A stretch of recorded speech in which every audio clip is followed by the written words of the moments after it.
네, 오늘은 삶과 죽음, 그리고 뭐랄까 그 너머의 가능성까지 정말 근본적인 질문들을 던지는 자료를 좀 같이 파헤쳐 보려고 합니다. 이게 신과 나눈 이야기라는 책의 일부인데요. 신이랑 직접 대화하는 형식이라 그런지 아주 도발적이면서도 흥미로운 관점들이 많더라고요.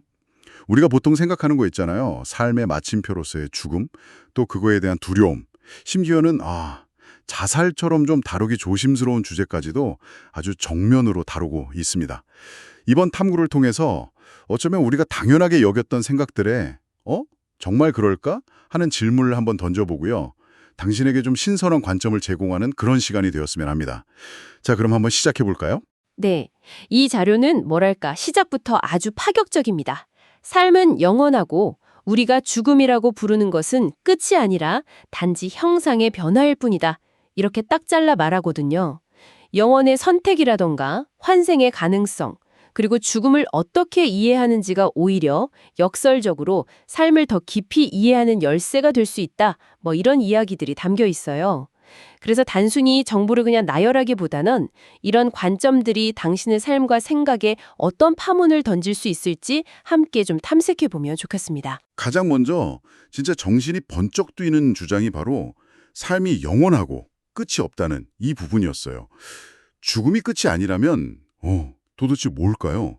그럼 이 자료에 따르면 우리가 흔히 말하는 환생 같은 거, 이런 개념이 실제로 존재한다는 건가요? 책의 관점은 그렇다입니다. 죽음은 존재의 소멸이 아니야 영혼이 현재의 물질적 형상, 그러니까 우리 육체죠. 이걸 벗고 다른 형태로 그냥 전환하는 과정일 뿐이다. 이렇게 설명을 해요.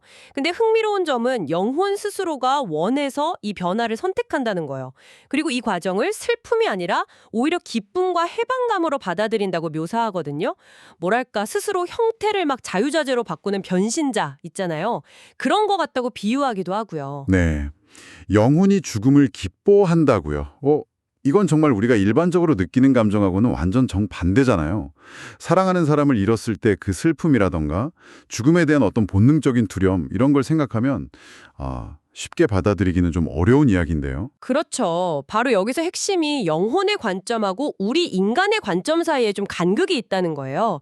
이 자료에 따르면 영혼은 모든 것을 아는 존재고 육체라는 한계를 벗어나 본래의 그 무한하고 자유로운 상태로 돌아가는 것을 뭐랄까 집으로 돌아가는 길처럼 여기기 때문에 그 변화를 영광스럽고 황홀하게 느낄 수 있다 이런 겁니다.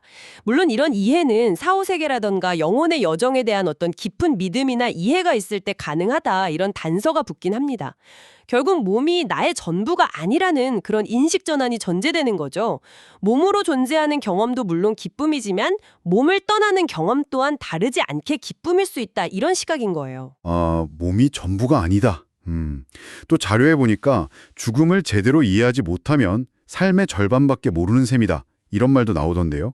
죽음을 외면하는 태도가 결국 삶까지 외면하게 만든다는 건데 이게 구체적으로 어떤 의미일까요? 조금 더 풀어주시겠어요? 어떤 관계든 시작하는 순간부터 변화하면서 결국 끝을 향해 가고 있다는 그 사실을 딱 마주하라는 겁니다.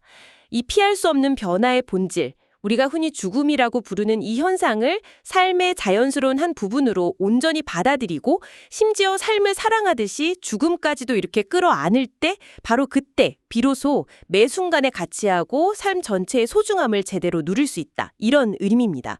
즉 죽음을 막 두려워하고 외면하려는 그 마음이 오히려 지금 이 순간의 삶을 온전히 살지 못하게 만든다. 이런 통찰인 거죠. 듣고 보니까 꼭 매 순간이 우리한테 주어진 마지막 선물인 것처럼 여기고 살아가라 이런 조언하고 맞닿아 있는 것 같네요.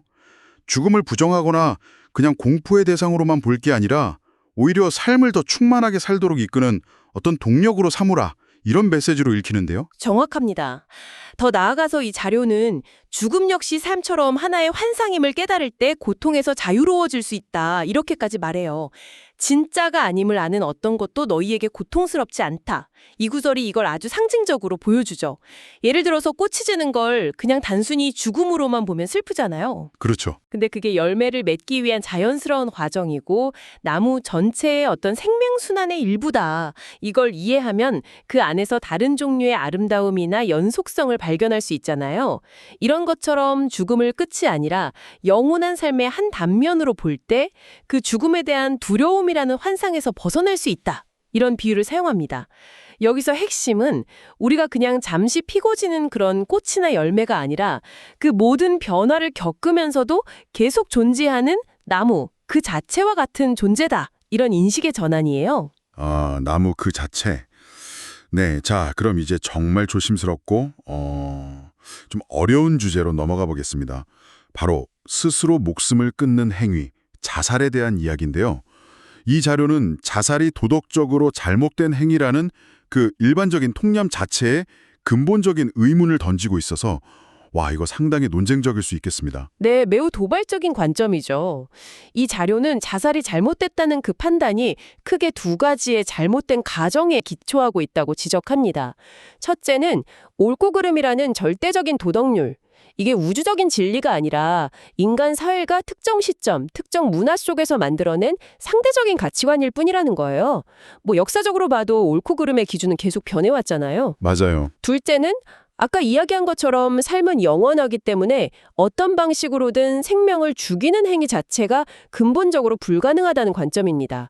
형태를 바꾸는 것일 뿐이지 존재 자체를 소멸시키는 건 아니라는 거죠. 그러면서 우리 사회가 가진 그 이중적인 잣대 있잖아요. 그걸 아주 날카롭게 꼬집는 부분이 나와요.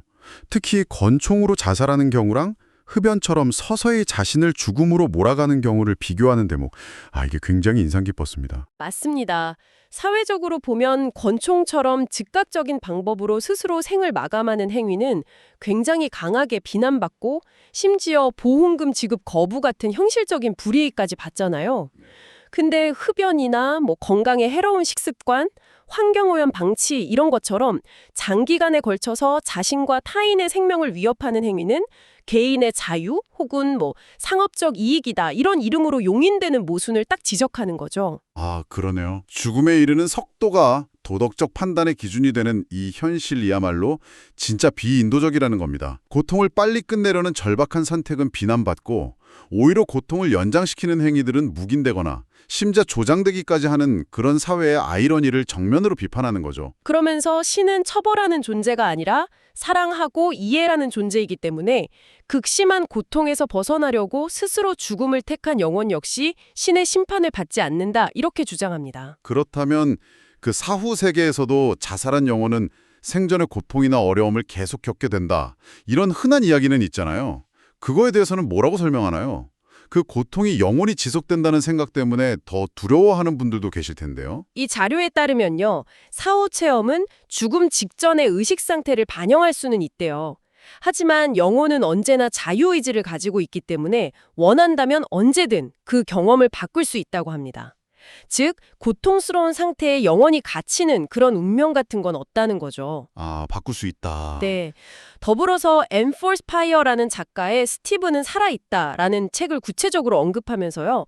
자살로 사랑하는 이를 잃은 가족들이 겪는 깊은 슬픔이나 죄책감, 또 사회적인 편견 이런 거에서 벗어나서 상처를 치유하고 이해의 폭을 넓히는 데 도움이 될 수 있다. 이렇게 권하기도 합니다.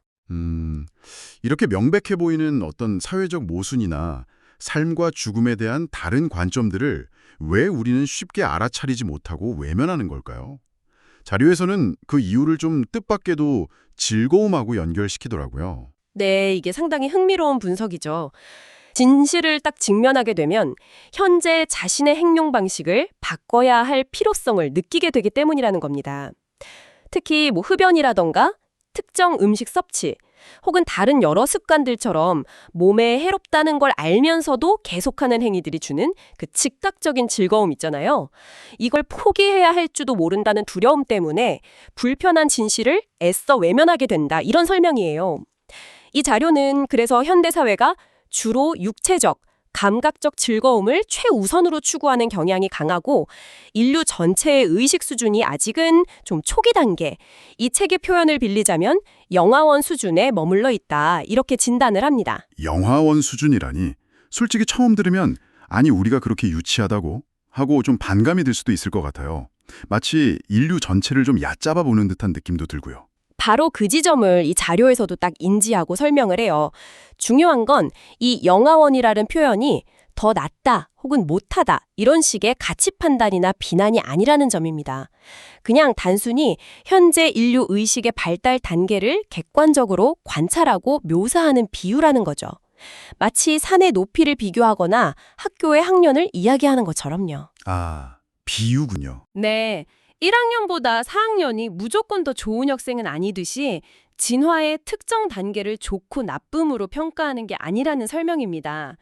오히려 핵심은 있는 것, 영어로 하면 isness인데요. 즉, 우리의 현재 상태를 판단 없이 있는 그대로 인정하는 데서부터 진정한 깨달음과 다음 단계로의 진화가 시작된다는 점이에요. 무언가에 저항하면 그것은 계속 힘을 얻어서 지속되지만 있는 그대로를 가만히 관찰하고 인정하면 그것의 어떤 환상적인 모습이 흩어지고 변화의 가능성이 열린다 이런 거죠. 즉 우리가 현재 영화원 수준의 의식에 머물러 있다는 사실을 인정해야만 역설적으로 그 단계를 넘어설 수 있다는 겁니다. 이 있는 것을 인정하는 것에서 이야기가 또 다른 흥미로운 방향으로 확장되네요. 의식 수준이 높아지면, 그러니까 승격되면 우리가 추구하는 즐거움의 종류도 더 고차원적으로 변한다, 이런 이야기가 나오면서요. 동양 철학이나 요가에서 말하는 7개의 차크라 개념이 등장해요. 이 차크라는 몸의 특정 부위하고 관련된 7개의 에너지 중심점을 의미하는데 감정이나 의식 상태랑 연결된다고 보는 개념이죠. 자료에서는 에너지를 아래쪽 차크라에서 위쪽 차크라로 끌어올리는 것이 의식 상승과 관련이 있다고 말하는데요. 근데 이렇게만 들으면 흔히 성에너지와 관련된 하위 차크라는 좀 저급하고 에너지를 위로 끌어올린다는 건 이런 에너지를 억제해야 한다는 의미처럼 들릴 수 있거든요.